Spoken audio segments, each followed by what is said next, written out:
10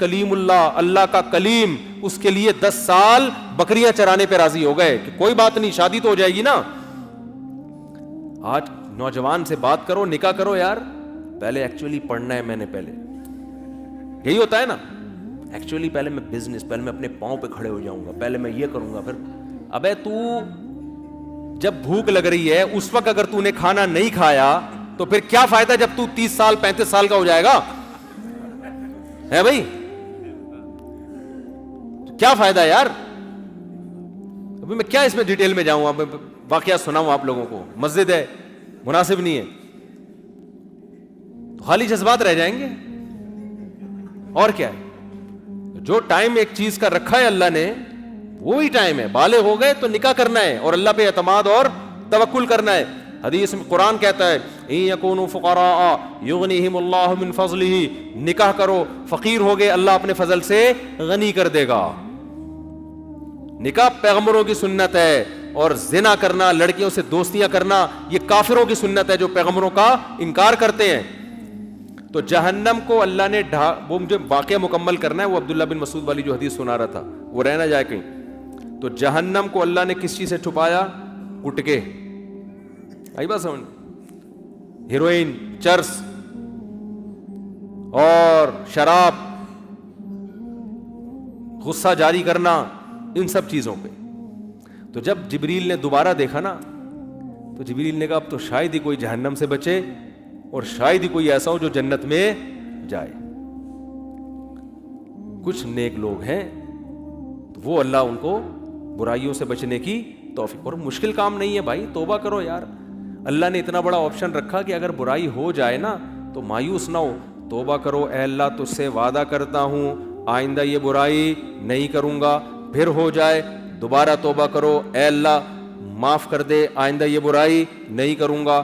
پھر ہو گیا, شیطان نے گناہ کروا دیا, پھر توبہ کرو, اے اللہ غلطی ہو گئی معاف کر دے, آئندہ یہ جرم میں نہیں کروں گا. حدیث کا مفہوم ہے انسان توبہ کر کر کے تھک سکتا ہے, اللہ معاف کر کر کے نہیں تھکتا. کوشش تو کرے بھائی برائی چھوڑنے کی, گناہ چھوڑنے کی. تو اللہ, میں مثال دے رہا تھا کہ کوئی تھوڑی سی جس میں غیرت ہوتی ہے نا اور وہ پیسے والا بھی ہو, وہ کنجوسی کا تانا برداشت نہیں کرتا. اب آپ مجھے بتاؤ, اللہ کہہ رہا ہے میرے نیک بندوں کو میں یہ دوں گا, میں یہ دوں گا, میں یہ دوں گا, اور جب آپ نے اللہ کے لیے قربانی دی, فجر کی نماز جماعت سے پڑھی, تبلیغ میں وقت لگایا, آپ نے اللہ کے راستے میں نکلے, گھر سے داڑھی رکھ لی, آپ نے نظر کی حفاظت کر لی, آپ نے حرام آمدن کو چھوڑ دیا, باپ کا احترام, بیوی سے محبت سے بات کرنا شروع کر دی. آج لوگ دوست جو طاقتور ہوتا ہے اس سے تو بڑی تمیز سے بات کرتے ہیں, جب بیوی نے تھوڑا سا الٹی سیدھی بات کی رکھ کے چماٹ مارا, اور دوستوں کو آ کے بتا رہا ہوتا ہے ابے تیری بھابھی میرے سے الٹے طریقے سے بات کرے, میں رکھ کے کیا لگاتا ہوں. بھائی تو اپنے باس سے بھی اس طرح کر کے دیکھ لینا, جو تیرا باس ہے الٹی بات کرے تو رکھ کے لگانا چماٹ. تو 1 لگائے گا وہ 6 لگائے گا, وہ بھینس والا واقعہ ہو جائے گا, وہ پہلے پھونک مارے گا تجھے. وہ ایک آدمی کو حکیم نے کہا کہ بھینس کو جمال گوٹا کھلاؤ تو اس کو جلاب آئیں گے تو پیٹ صحیح ہو جائے گا. تو اس نے کیا کیا, حکیم نے بتا دیا کہ پائپ میں جمال گوٹا رکھ کے نا, بھینس کے منہ میں پائپ رکھ کے یہاں سے پھونک مارنا, زور سے پھونک مارے گا تو وہ جمال گوٹا اس کے پیٹ میں جائے گا, اس کو جلاب ہو جائیں گے. اب اتنی زیادہ بھینس کی تو مقدار بھی بہت زیادہ ہے نا, 8-10 گولیاں اسے رکھ دی. حکیم صاحب مطمئن کہ بھینس کا پیٹ صاف ہو گیا ہوگا, لیکن کئی دن ہو گئے بندہ ہی نہیں آ رہا. تو حکیم صاحب اس کے پاس گئے, دیکھا وہ چارپائی پہ لیٹا ہوا, ہڈیوں کا ڈھانچہ بنا ہوا ہے, جلاب لگے ہوئے ٹائٹ. حکیم صاحب نے بولا تو مجھے یہ بتا, تو نے بھینس کے منہ میں پائپ رکھا تھا؟ اس نے کہا رکھا تھا. اس میں جمال گوٹا ڈالا تھا؟ اس نے کہا ڈالا تھا. پھونک ماری تھی؟ اس نے کہا ماری تھی. کہہ رہا پھر ہوا کیا؟ کہہ رہا اس نے پہلے مار دی تھی پھونک.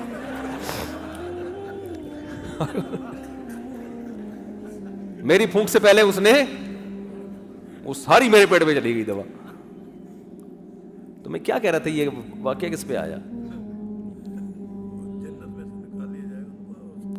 ہے؟ وہ تو واقعہ ہو رہا تھا, یہ یہاں کہاں سے آ گیا؟ یہ چٹکلا بھی تو کسی وجہ سے آتا ہے نا دماغ میں, ایسے تو نہیں آتا. تو خیر, ہاں میں یہ کہہ رہا تھا باس کو تھپڑ لگاؤ گے نا تو 1 تھپڑ سے پہلے 4 آپ کے الٹا لگ چکے ہوں گے. بیوی بیچاری کمزور ہوتی ہے گھر میں, اس کو مارو تو وہ نہ باپ کو بتا سکتی ہے نہ بھائی کو بتا سکتی ہے, کیا کرے گی وہ بیٹھ کے.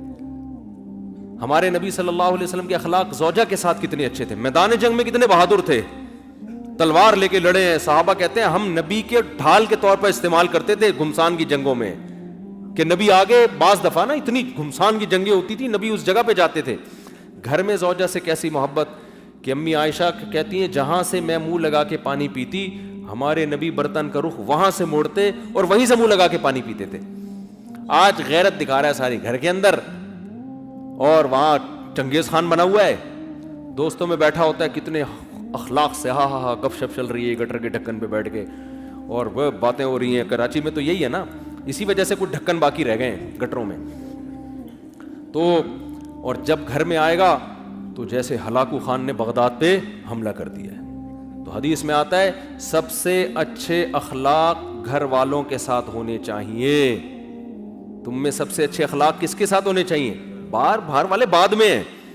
تو جلدی سے بات کو سمیٹ کے میں ختم کرتا ہوں. مجھے توقع نہیں تھی میں اتنی لمبی بات کر لوں گا, آج اتنا گلا میرا خراب اور طبیعت صبح سے سیٹ نہیں تھی. میں نے کہا 10 منٹ بات کروں گا. تو یہ آپ کے شوق میں اللہ نے اتنا بلوا دیا مجھے آج. تو اب مجھے ایک بات بتاؤ کہ جو اللہ اتنے بڑے بڑے وعدے کر رہا ہے کہ جو میرے لیے قربانی دے گا, زنا سے بچے گا, برائی سے بچے گا, نماز پڑھے گا, روزہ رکھے گا, تو میں اس کو ایسی ایسی نعمتوں سے نوازوں گا.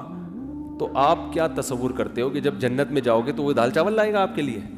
ہے بھائی, وہ ایسا کچھ دے گا نا, کیونکہ اللہ میں اتنی غیرت ہے کہ اللہ اپنی طرف کنجوسی کے تانے کو پسند نہیں کرتا. یہودیوں نے نبی صلی اللہ علیہ وسلم کے دور میں ایک دفعہ یہ کہہ دیا کہ اللہ کے ہاتھ بندھے ہوئے ہیں, اللہ ہمیں بہت تھوڑا تھوڑا کر کے دیتا ہے. اللہ کو اتنا غصہ آیا, سورہ مائدہ میں اللہ نے آیتیں نازل کی. اللہ نے فرمایا وقالت الیہود ید اللہ مغلولہ, یہودی کہتے ہیں اللہ کے ہاتھ بندھے ہوئے ہیں, غلت ایدیہم, ان کے ہاتھ بندھے ہوئے ہیں, یہ کنجوس ہیں. بل یداہ مبسوطتان, اللہ کے دونوں ہاتھ کھلے ہوئے ہیں. ینفق کیف یشاء, جیسے چاہتا ہے اپنے بندوں پہ لٹا رہا ہے. اب اللہ معاذ اللہ نقل کفر غیرت نہ ہوتی تو یہودیوں نے جب اللہ کو یہ تانا دیا تو اللہ آیتیں نازل کر کے یہودیوں کو برا بھلا کہتا ہے لعنوا بما قالوا, اللہ کہتے ہیں ان پر لعنت ہے, انہوں نے مجھے کنجوس کہہ دیا. غیرت ہے تبھی تو اللہ نے کہا نا. اب ایک آدمی کوئی سیٹھ ہو, غیرت ہی نہ ہو, آپ اس کو بولو کہ یار تو دال چاول کھلائے گا تو تیرے پہ تو یہ نہیں سوٹ کرتا یار, تو بکرے شکرے چربی میں ڈال کے ذرا کھلانا یار, تو ورنہ تجھے لوگ کنجوس کہیں گے. تو وہ جواب میں تو کہہ دیں تو کیا ہے یار, یہ تو ایکچولی میری تعریف ہے. تو اللہ میں چونکہ غیرت ہے نا, اس لیے اللہ نے اس تانے کو برداشت نہیں کیا. قرآن میں آیتیں نازل کی کہ لن پر لعنت, مجھے کنجوس کہتے ہیں. یداہ مبسوطتان, میرے دونوں ہاتھ کھلے ہوئے ہیں, دونوں ہاتھوں سے لٹا رہا ہوں. تو آپ بتاؤ وہ اللہ جو اپنے آپ کو جواد اور کریم اور سخی کہتا ہے, کنجوسی کے تانے کو پسند نہیں کرتا, کیا وہ جنت میں اپنے بندوں کے لیے عیش و عشرت کا تھوڑا سا سامان رکھے گا؟ ہے بھائی, صرف اتنا کرے گا جیسے مری میں اور سوات مردان میں چشمے ہوتے ہیں بس. تبھی قرآن کہتا ہے ایسا انتظام کیا ہے جو کسی آنکھ نے دیکھا نہیں, کوئی کان اس کی حقیقت سن نہیں سکتا. وما خطر علی قلب بشر, تم تصور کرتے چلے جاؤ گے نا اس عیش و عشرت کا, تمہارا تصور جہاں ختم ہوگا جنت اس سے بھی اوپر کی چیز ہے, اس سے بھی اوپر کی چیز ہے. تو اس جنت کے مقابلے میں ان 2 ٹکوں کی, یہ 2 ٹکے ہیں کہ نہیں ہے؟ کچھ بھی نہیں ہے بھائی. یہ تو عمریں کتنی ہے یار, 60-70 سال, اور آدھے سے زیادہ تو میرا خیال ہو چکی ہے. یہاں تو کچھ بچے بیٹھے ہوئے ہیں وہ شاید 50-60 سال زندہ رہ لیں, باقی بہت سے تو 10-20 سال کی, وہ بھی اگر بچ گئے, ورنہ کوئی پتہ نہیں. کراچی میں تو ویسے ہی روزانہ لاشیں گر رہی ہیں, کوئی مچھر آ کے کاٹ لے گا پتہ ہی نہیں چلے گا. ابھی ایک 35 سال کی کینسر اسپیشلسٹ ڈاکٹر, کینسر کی اسپیشلسٹ, 35 سال عمر, اس کے بھائی نے بتایا میری بہن کو کینسر ہوا اور انتقال ہو گیا. جو کینسر کا علاج کر رہی ہے خود کینسر سے مر رہی ہے. یہ دنیا ایسی اس میں کوئی قرار نہیں ہے بھائی اس دنیا کو.